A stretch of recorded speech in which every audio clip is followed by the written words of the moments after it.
Donc le prophète a patienté, ne s'est pas lamenté. Et ensuite, qu'est-ce qu'il faisait? Il persévérait. Vous connaissez tous le hadith. Insah al-hadith, selon les divergences qu'il y a sur son authenticité. Ou lorsqu'on est venu, on a essayé d'amadouer le prophète alors qu'il était persécuté. On a frappé le prophète, il a été humilié. On a mis des déchets sur lui alors qu'il était en train de pleurer. Et on vient en plus de ça lui dire: Ya Muhammad, si tu veux de l'argent, tu auras l'argent.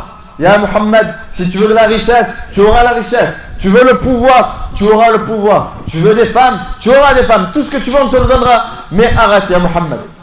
Alors son oncle vient lui dire: Ya Muhammad, qu'en penses-tu? Et le prophète qui répond et qui persiste, qui ne lâche pas.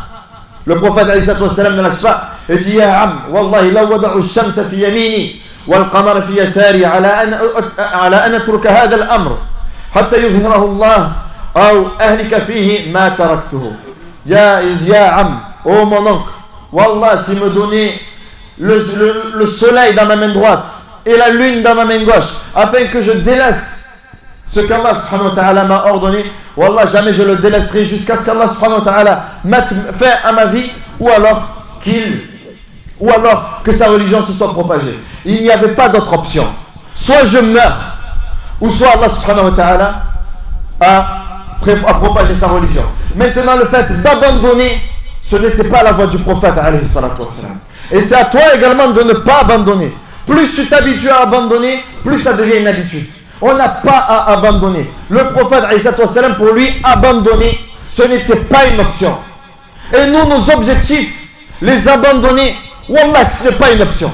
En tant que musulman, Wallah, ce n'est pas une option. On n'a pas à abandonner. Les prophètes n'ont jamais abandonné. Nuh est resté 1000 ans à appeler son peuple. 950 ans à appeler son peuple. ثم إني دعوتهم جهارا ثم إني أعلنت لهم وأسررت لهم إسرارا فقلت استغفروا ربكم إنه كان غفارا. Je les ai appelés en public, je les ai appelés en tête à tête, je les ai appelés devant tout le monde. استغفروا ربكم, implorez le pardon de votre Seigneur. Tous les moyens, il a utilisé tous les moyens pour faire ce qu'Allah subhanahu wa ta'ala lui a ordonné. Est-ce que nous aujourd'hui nous nous donnons les moyens? On est dans le constat, mais on ne se donne pas les moyens. Donc, et ces moyens-là, en plus de ça, il faut persévérer, mais il faut persévérer à contre-courant. Ça ne va pas être facile, car ce que nous vivons aujourd'hui, on est dans une difficulté, wallah, elle est énorme, mais ça ne veut pas dire qu'on doit laisser tomber. On ne doit pas laisser tomber parce qu'Allah subhanahu wa ta'ala est avec nous. Et le prophète alayhi sallam dit: Al-ibada fil harj ka hijratin ilay. L'adoration dans la difficulté, l'adoration dans la corruption est semblable à une hijra, à une immigration vers le prophète alayhi salatu wassalam. Allah nous dit: ça va être difficile pour vous.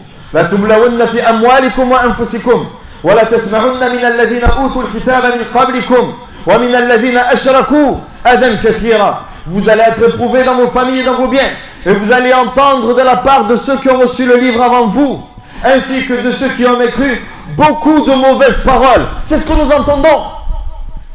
Mais Allah nous dit comment?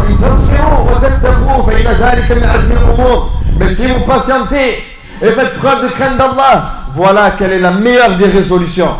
Pas abandonner et pas de dire c'est bon, c'est trop dur et il nous aime pas et de nous plaindre ou autre. Non, de patienter, d'endurer et d'aller de l'avant. Et que vous allez de l'avant. Jamais vous ne serez touchés par leur mal. Mais maintenant, si toi tu te laisses faire, si tu laisses les gens faire, si tu laisses qu'on décide à ta place, alors à ce moment-là, ne pleure pas. Car c'est toi qui as décidé ainsi. Donc, tu peux continuer à te plaindre. Maintenant, que l'État français n'a jamais été de ton côté. Et de continuer à ne pas vouloir changer. De toute façon, qu'est-ce que ça changera? J'agis pas, ça ne changera pas.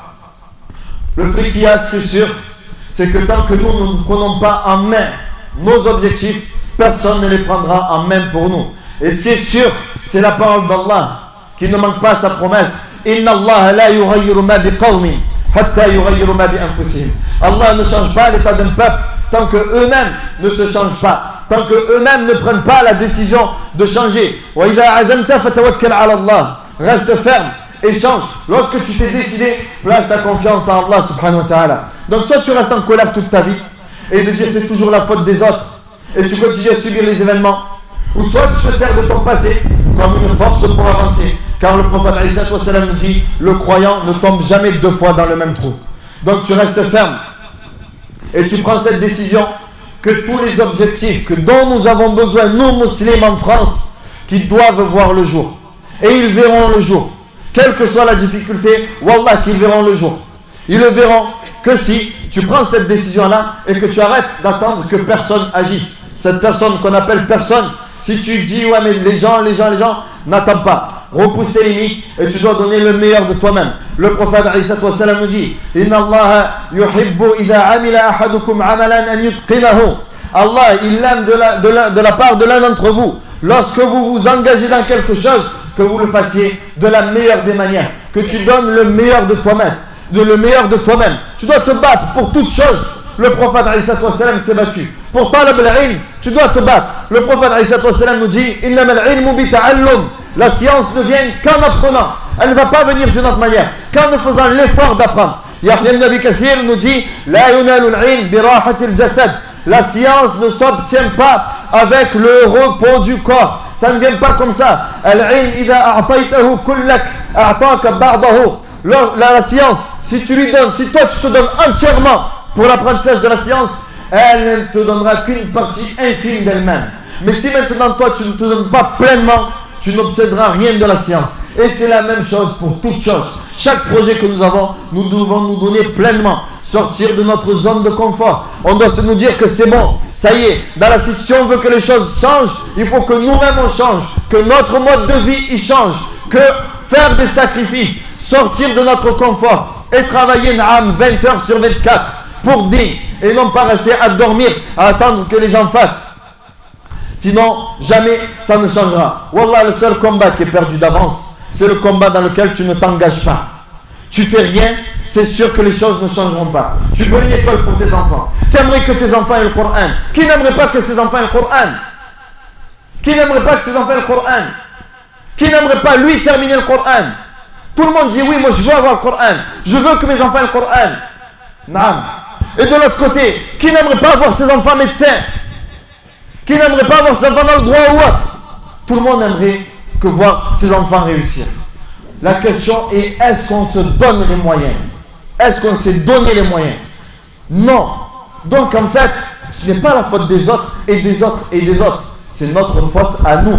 Notre seul obstacle face à nos objectifs, en fait, c'est nous-mêmes. C'est nous-mêmes, c'est tout. Wallah, on prend la résolution d'avancer.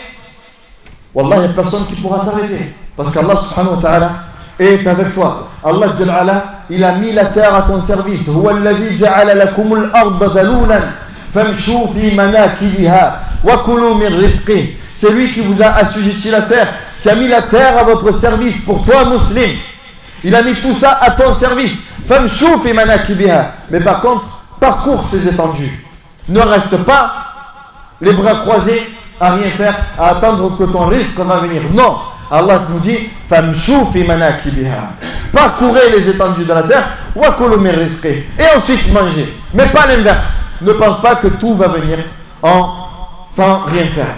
Donc el muhim, je répète, la vie du musulman, du véritable musulman, ce n'est pas une option, mais c'est une obligation qui doit déclencher en nous le plus grand engagement.